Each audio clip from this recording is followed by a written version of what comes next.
네, 오늘은 이제 이 마리아의 믿음의 영성에 대해 살펴보고자 합니다. 아까 방금 장피 스크린에 나왔던 누가복음 1장 8절부터 말씀은 이제 사가랴. 지난주 우리 사가랴에 대해서 살펴봤죠. 사가랴는 정말 어떤 사람이었어요? 의인처럼 살았잖아요. 주의 말씀과 계명대로 흠없이 그렇게 살았죠. 그런 이제 이 사가랴하고 마리아가 완전히 대조되는 모습을 볼 수가 있습니다.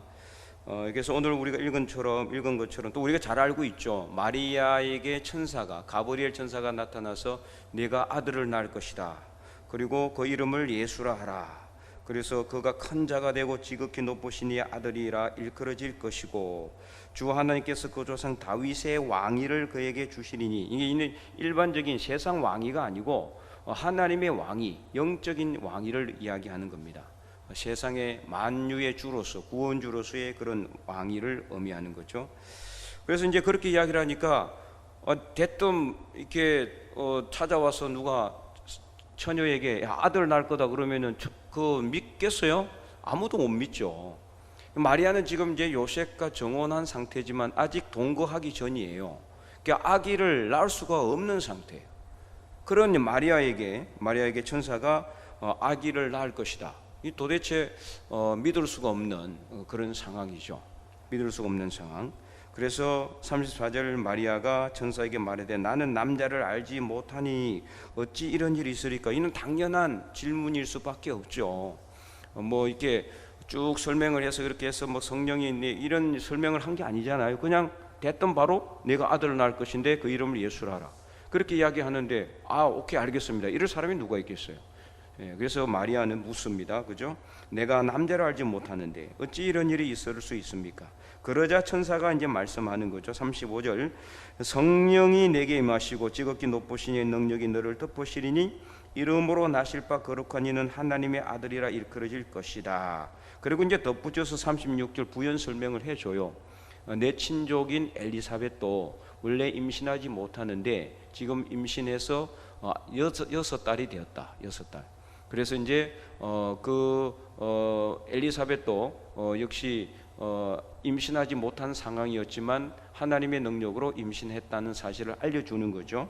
그리고 37절을 중요한 말씀을 하고 있죠. 천사가 대저 하나님의 모든 말씀은 능히 하지 못하심이 없다. 하나님의 말씀으로 모든 것이 가능해진다는 것을 말하는 거예요. 생명의 탄생과 생명의 모든 그 주권은 바로 하나님에게 있다는 것을 이야기하는 거죠. 그러자 38절에 어떻게 이야기합니까? 마리아가 이르되 더 이상, 마리아는 이 말을 듣고 더 이상 못한다 이런 이야기 하지 않아요. 나는 능력이 없으니까 못하겠습니다. 이런 이야기도 안 했어요. 38절 우리 한 번 더 큰 목소리 한번 읽어볼까요? 38절을 시작.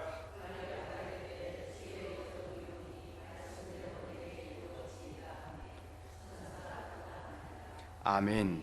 자, 여기서 중요한 단어가 하나 있습니다. 바로 그는 주의 여종이오니. 이 여종이란 말은 완전히 자기를 낮추고 높으신 하나님에게 모든 것을 맡기고 순종하고자 하는 그런 결단을 의미하는 거예요. 이런 자세가 되어 있었기 때문에 마리아는 그것을 그대로 믿었어요. 지금 만약에 이 사실이 알려지면은, 마리아가 임신한 사실이 알려지면은 어떻게 됩니까? 모세 율법에 의하면은 돌에 맞아 죽어야 되는 상황이에요. 그리고 파혼당할 수밖에 없어요. 요셉과 정혼을 했는데. 그러면 어떻게 됩니까? 지금은 이렇게 딸들을 또 부모님이 보호하지만 당시에는요, 그렇게 되면은 딸도 내쳐버려요. 집안 망신시켰다고. 지금 그 이슬람권에서는 이제 그 집안에 이제 이 자기 딸이 이래서 부정한 일을 했다 그러면은 그냥 태장을 때리고 막 이렇게 죽이기까지 하잖아요. 남동생이 자기 누나를 죽여요. 이슬람권에서 실제 뉴스에 여러 번 나옵니다. 지금도 심심치 않게 자기 집안 망신시켰다 이거예요. 집안 망신시켰기 때문에 그런 상황이 이때도 그랬어요. 더 심했죠 이때는. 그런 상황에서 마리아는 주의 여종이오니, 하나님께서 천사를 보내서 이렇게 하신 것에 대해서 마리아는 전혀 의심하지 않고 그대로 믿었다는 것을 알 수 있어요. 단순한 믿음이에요. 이 믿음이라는 것은 바로 이거예요. 이게 믿음이라는 것은 내가 이것 따지고 저것 따지고 이거 계산해보고 저거 계산해가지고 그래가지고 믿는 게 아니에요. 그러면 우리 유익에 따라서 이제 믿음이 내용이 달라지게 되겠죠. 믿음이라는 것은 단순하게 그대로 이루어질 것이라고 하시는 하나님의 말씀을 그대로 믿는 믿음, 이게 바로 중요한 믿음이에요. 근데 우리는 취사 선택하는 경우 너무나 많아요. 나에게 유리할 것 같으면 아멘, 유리할 것 같지 않으면은 노멘. 예. 그래서 내가 할 것 같고 이건 내가 해가지고 나한테 어떤 유익이 있을 것 같으면은 오케이, 예, 아멘, 하나님 하겠습니다. 하나님 하지, 이건 내가 하기 힘들 것 같고 또 해봤자 나에게 별로 큰 유익도 안 될 것 같고 내게 손해가 있을 것 같으면 나는 못합니다. 나는 힘이 없기 때문에, 능력이 없기 때문에. 다른 핑계를 대는 거죠. 다른 힘 있는 사람을 찾아보십시오. 이렇게 하나님의 말씀 있는 그대로 마리아는 믿고 있는 것을 볼 수가 있습니다. 그래서 천사의 말을 그대로 믿었음을 알 수가 있는 것을 45절을 봐도 알 수가 있죠. 45절에 45절, 이제 그래서 마리아가 엘리사벳을 방문하잖아요. 방문해가지고 엘리사벳이 마리아가 오니까 마리아의 복 중에서 아기가 뛰는 것을 이 엘리사벳이 느끼게 되는 거예요. 영으로 느끼게 돼가지고 42절에 보면은 큰 소리로 불러 이르되 여자 중에 내가 복이 있으며 내 태중의 아이가 복이 있도다. 그리고 45절에 뭐라고 이야기합니까? 주께서 하신 말씀이 반드시, 자 45절 큰 목소리로 보겠습니다. 주께서 믿은 그 여자에게 복이 있도다. 아멘. 지금 엘리사벳이 누구에 대해서 하는 말이에요? 마리아에게. 그러니까 지금 엘리사벳의 개인의 어떤 생각을 이야기하는 게 아니에요. 성령께서 임하여서 이 엘리사벳이 성령의 말을 하고 있는 거죠. 그래서 주의 말씀, 하나님께서 하신 말씀이 반드시 이루어질 것이라고 믿은 그 여자, 이 마리아를 이야기하는 거죠. 그 정확하게 마리아는 하나님의 말씀이 그대로 이루어질 것이라고 어떻게 했다? 믿었다는 거예요. 반드시 이루어질 것이라고 믿었다는, 바로 이것이 믿음입니다. 따지고 재고 했으면은 마리아는 절대로 순종할 수 없어요. 그잖아요. 잘못하면은 집안 망신이 되고 자기 신세도 망쳐지게 되고 온 동네에 창피하게 되고 그 동네 못 살아요. 죽을 수도 있어요. 돌에 맞아 죽을 수도 있는 그런 상황입니다. 다른 것은 다 떠나서라도 어쨌든 자기 생명도 위태할 수 있는, 위험할 수 있는 그런 상황인데 누가 이거 순종하겠습니까? 그러나 하나님의 말씀이 그대로 이루어질 줄 믿고 믿었기 때문에 마리아는 순종했다는 것을 알 수가 있습니다. 이처럼 우리가 지난주에 이제 우리 사가랴에 대해서 살펴봤잖아요. 사가랴는 어떻습니까?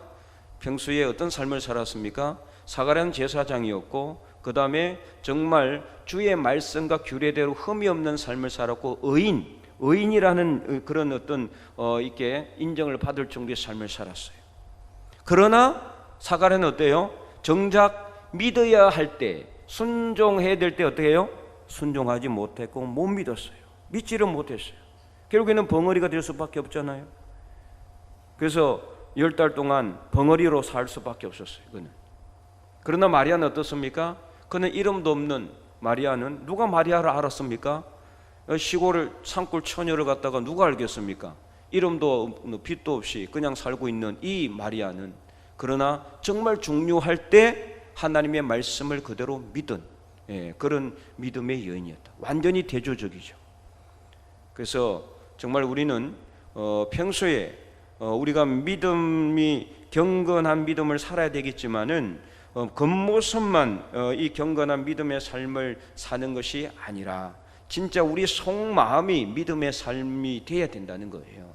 그래야 진짜 중요할 때 우리는 그 믿음대로 순종할 수가 있는 거거든요. 그래서 우리는 믿지 못하고 순종하지 못하는 의인 사가랴가 되지 말고 믿고 순종하는 마리아가 될 수 있기를 바랍니다. 그렇다고 해서 우리가 이 끝으로 경건한 삶을 살지 말라는 뜻은 아닙니다. 당연히 살아야 되겠죠. 그래서 가장 좋은 거는 뭐예요? 사가랴의 경건과 마리아의 믿음의 영성이 합해지면 최고의 그런 믿음의 삶의 모습이 되는 거예요. 그렇잖아요. 평소에도 정말 의인처럼 살고 하나님의 말씀과 규례대로 흠없는 삶을 살고 경건한 삶을 살고, 그리고 정말 중요할 때도 아멘으로 응답할 수 있고 믿음으로 순종할 수 있는 그런 삶이 가장 좋은 삶이죠. 그래서 오늘 우리가 이 사가랴의, 지난주 사가랴의 경건의 삶을 우리가 살펴봤지만, 정말 그는 정작 중요할 때 믿지 못하고 순종하지 못했지만, 이 마리아는 정말 이름도 없이 빛도 없이 살아가다가도 살아왔지만, 그러나 그는 진짜 중요할 때 이 천사의 말을 그대로 믿고 주의 말씀이 그대로 이루어질 줄 반드시 믿어서 이 마리아를 통해서 인류 구속의 구세주인 예수님이 나오게 되셨다. 잉태되게 되셨다. 그리고 출산하게 됐다. 이는 어마어마한 엄청난 복이죠. 이만한 복이 어디 있겠어요. 그래서 이제 지금 우리는 아니지만 가톨릭 그 교인들은 이 마리아를 숭배하거든요. 이 너무나 이게 그래서 성모라 그래요. 성모. 너무 이제 이 마리아 숭배 쪽으로 가기는 하지만, 그러나 이제 이 마리아가 정말 중요한 믿음의 여인이었지만 숭배해서는 안 되는 거죠. 그도 여인이었고, 다만 순종함으로 그의 삶이 하나님 앞에 정말 높여지는 그런 삶을 살았지만, 그렇다고 해서 우리가 숭배해서는 안 되는 겁니다. 어쨌든 오늘 말씀을 통해서 우리는 이 마리아, 어떤 믿음이냐, 절대로 따지지도 않고 계산하지도 않는 단순하게 주님의 말씀, 하나님의 말씀을 그대로 받아들이고 수용하는 그런 순종적인 믿음을 우리가 배울 수 있어야 한다라는 겁니다. 그러므로 사랑하는 성도 여러분, 오늘 말씀을 통해서 천사가 전해주는 이 하나님의 말씀을 의심하지 않고 그대로 믿고 순종한 마리아의 영성을 본받기를 원합니다. 이것저것 따지고 계산한 후 순종하려는 그런 순종이 아닙니다. 그래서 창세기 22장에도 보면은 이 독자 이삭을 번제로 드리라는 하나님의 명령에 아브라함이 그대로 즉각적으로 순종한 것도 마찬가지예요. 똑같은 내용이죠. 아브라함이 하나님께서 독자 이삭을 번제로 드리라고 했을 때, 야, 내가 이 아들을 번제로 드리면은 과연 하나님께서 그 다음에 나한테 뭘 다른 걸 주실까? 이런 거 따지거나 계산하지 않았어요. 또는 그는 하나님께 따져 묻지도 않았어요. 정말 25년을 기다려가지고 얻은 아들 아닙니까? 독자 이삭이. 물론 그에게 이스마엘이라는 아들도 있었어요. 그죠? 그러나 어쨌든 간에 이스마엘은 하나님이 인정하지 않는 아들이었죠. 그래서 사라와 아브라함 사이에 이 태어난 이삭, 그 25년간이나 기도하여 얻은 정말 이 금지 옥엽보다 더 귀한, 하나님께서 계속 주시마 하다가 25년이나 기다렸어요. 25년이나. 여러분, 1년도 아니고 2년도 아니고 25년 동안이나 기다려서 겨우, 또 아브라함도 마찬가지고 사라도 마찬가지로 경수가 끊어진 똑같은 내용이에요. 완전히 이 절대로 임신할 수 없는 그런 상황에 아브라함 100세에 그는 아들을 얻었죠. 독자 이삭을. 그러니 얼마나 귀합니까? 근데 그 아들이 잘 크고 있는데 어느 날 갑자기 하나님께서 야, 번제로 드려, 이렇게 했으니까 하나님께 따져 물을 만하잖아요. 하나님, 그렇게 기다려서 하나님 주신 아들을 왜 번제로 드리러 합니까? 그것도 번제로 드리라니. 번제는 뭐예요? 죽여가지고 각을 떠서, 짐승을 딱 죽여서 각을 떠가지고, 그래서 다 태워가지고 하나님께 드리는 제사예요. 그죠? 자기 아들을, 그것도 하나님이 주신 약속의 아들을 죽여서 잘라가지고 이 하나님께 태워드린다. 있을 수 없는 일 아닙니까? 그래서 하나님께 따져 물을 수 있을 만한데 안 물었어요. 전혀 그러지 않았어요. 그 다음날 아침 일찍 아브라함은 일어나서 번제에 쓸 나무를 준비하고 이삭을 데리고 종들과 함께 모리아 산으로 가서 바로 그냥 가서 지체하지 않았어요. 그래서 이삭이 나중에 묻잖아요. 아버지, 번제에 쓸 나무는 있는데 번제에 쓸 어린 양은 어디 있습니까? 그때 아브라함이 이야기하죠. 하나님이 준비하실 거다. 이 이삭인데 네가 바로 그 번제다, 번제 제물이다 이야기할 수는 없는 거 아니에요? 아브라함의 즉각적인 믿음의 순종, 바로 이거예요. 따지거나 계산하거나 아니면은 난 못하겠다 포기하거나, 또는 하나님께 이게 불평하고 원망할 수도 있어요. 토로할 수도 있잖아요. 아무것도 하지 않았어요. 하나님이 시키는 대로. 과연 오늘 우리가 이런 믿음의 영성을 우리가 가져야 하는데, 정말 우리에게 이런 일이 닥친다면 어떻게 할 것인가? 아무도 장담할 수가 없는 일이에요. 마리아에게 있었던 일은 그래도 어떤 슬픔 쪽으로 가는 쪽은 아니지만, 그러나 이 결과는 어마어마한 엄청난 이 파란을 몰고 올 수 있는 그런 상황이잖아요. 누가 순종할 수가 있겠습니까? 처녀의 몸으로 아기를 가진다는, 당시에는 절대로 있을 수가 없는 일이었어요. 그래서 오늘 우리가 이 마리아의 믿음의 영성, 단순하게 믿는 믿음의 영성, 의심하지 않고 믿는 믿음의 영성, 적극적으로 순종하는 믿음의 영성, 이런 믿음의 영성을 우리가 본받아야 된다.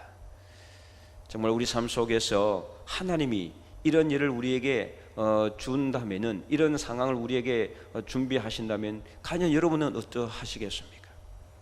잠시만요 하나님, 잠시만 기다려 보세요, 이렇게 하지 않겠습니까? 아니면 하나님께 따져 묻지 않겠습니까? 아니면은 그냥 아이고 나 이제 다시는 하나님 안 믿겠습니까? 안 믿겠습니다, 포기하지 않겠습니까? 여러분은 어떠시렵니까? 오늘 우리가 이 마리아의 이 믿음의 영성을 보면서 나는 과연 어떻게 할 것인가를 깊이 한번 생각해 보시기 바랍니다. 베드로처럼 당장 지금 내 앞에 뭔가 칼이 들어오더라도 나는 절대로 주님을 배반하지도 않고 이 믿음을 지킬 것이다라고 여러분은 생각할지 모르지만, 그러나 그 믿음이 얼마나 견고한지는 상황이 닥쳐봐야 아는 거죠. 평소에 우리가 얼마나 간절하게 하나님 앞에 기도하면서 이 믿음의 영성을 점점 쌓아 올렸느냐에 따라서 그때 달라지게 될 것입니다. 그러므로 오늘 우리가 여러분들이 이 자리에서 기도하는 그 기도가 헝울 치는 메아리가 되게 하지 마시고, 진실로 내 마음속에 깊은 곳에서 우러나오는 그런 순종의 믿음의 영성의 사람이 될 때까지 끝까지 포기하지 말고 기도함으로 하나님께 나아가는 하나님의 거룩한 백성들이 다 될 수 있기를 주님의 이름으로 간절히 축원드립니다.